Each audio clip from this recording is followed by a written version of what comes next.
da battery percentage na wayoyin hannu. Ku danna subscribe domin samun sababbin shirye-shiryenmu cikin sauƙi. Sannan ku danna ƙararrawar sanarwa don sanar da ku da zarar mun ɗora bidiyo. Assalamu alaikum, marhaba zuwa tashar Dan Musa Tech.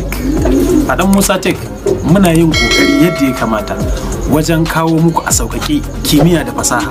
Kun san wannan. A yau na zo na fito muku yadda za ku dinga fitar da battery percentage na wayoyin hannunku a sauƙaƙe. Ku biyo ni a cikin wannan shirin don ganin yadda za ku yi wannan aikin.